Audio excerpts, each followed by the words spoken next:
And now Jackson Gatlin, host of Locked On Rockets, with us. Jackson, history shows teams down 2-1. Well, they win the series almost 80% of the time. So how can these Rockets overcome those odds? I mean, unfortunately, the statistics are not in the favor of the Houston Rockets right now. So I'm glad we got that out of the way first and foremost. Look, regardless of what the statistics say, I think that even though the Rockets blew a pretty major opportunity in Game 3, no Jimmy Butler for the Warriors, you had a lead going into the fourth quarter, and then Steph Curry did Steph Curry things. The Rockets defense put a little bit too much attention on him. Gary Payton had a little, personal 9-2 run in that frame. There were a lot of things that this team can clean up, and even though you lost Game 3, there was still a lot to like about it, a lot of good that you can take from that game. And if they come back and take Game 4, which is now a must-win game. That's the problem, is now Game 4 becomes a must-win. Whether or not Jimmy Butler plays, whether or not you get a fantastic performance from Steph Curry, whatever happens, you must win Game 4 to have the series evened out 2 games apiece before things shift back to Houston. If you don't win Game 4, then you're absolutely on the ropes in this series, forgetting about even whatever the statistics say. So the Rockets are still in a good spot. They've got to figure out what the Warriors have been throwing at them defensively. That's been the issue. The Rockets' offense has been a problem, but it's more so about what the Warriors are doing differently game to game than anything that the Rockets are failing to do offensively. Look, you make a very good point. This next game is a must-win for sure.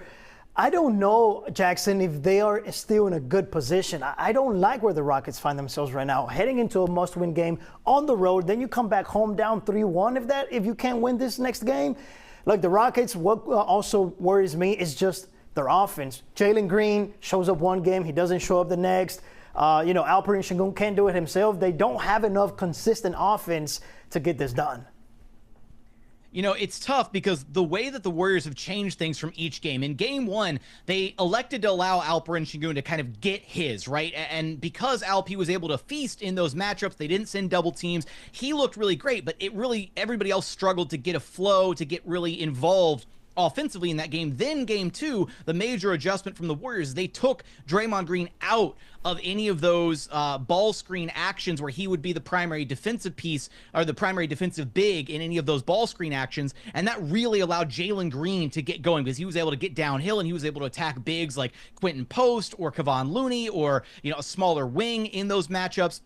And that's what led to Jalen Green having such a fantastic Game 2, is he wasn't dealing with the backline defense of Draymond Green, who was generally played more so off ball in that Game 2. And then in Game 3, they switched it back. They put Draymond Green back in those pick and roll actions defensively, and it really nullified Jalen Green's impact. Not that he wasn't trying to get things done, but they were blitzing him. They were putting a lot of attention on him. He was the number one part of the Warriors' defensive game plan, was to take him out of the game completely. And it was up to the other guys whenever Jalen got rid of the basketball and got it to Amin Thompson or Alperen Sengun, it was up to them to be able to attack a Warriors defense and essentially playing 4-on-3 at that point, because if you're sending 2 to the ball, you've got an offensive advantage. And unfortunately, Amin Thompson and Alperen Sengun just really struggled there in Game 3. The efficiency was awful for both of them. They missed a lot of shots that they would normally make, and Amin Thompson owned up to it after the fact. He said his touch was a little off. He missed a lot of shots that he would normally make, and that's got to be better in this series going forward if that's going to be the Warriors' game plan, to just take Jalen Green out of the contest completely. Jackson, let's talk about Draymond Green. We saw him chirping with Jalen Green after the game. Jalen talked about it post-game. Has he gotten into Jalen's head, the Rockets' heads?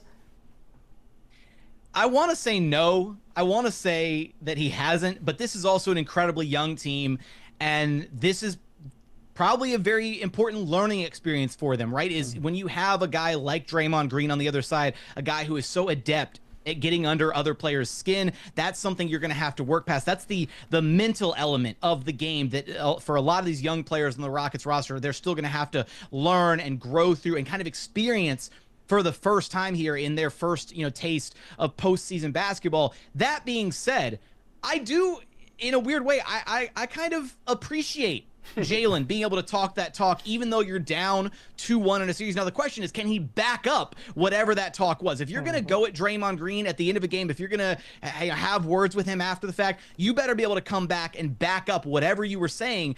There's the old adage, right? Or we've heard it before, in different sports circles, but it's really easy to talk trash when you're ahead, right? It's really easy to talk trash when you're up, but when the odds are stacked against when you're down, if you're able to keep that same mentality and then back it up to boot, then that's the kind of player that people can rally around. And now the biggest game of the season is Monday night. He is Jackson Gatlin from the Locked On Rockets podcast. Jackson, thanks so much for being with us tonight on Sports Extra. Always a pleasure, guys. Thanks for having me.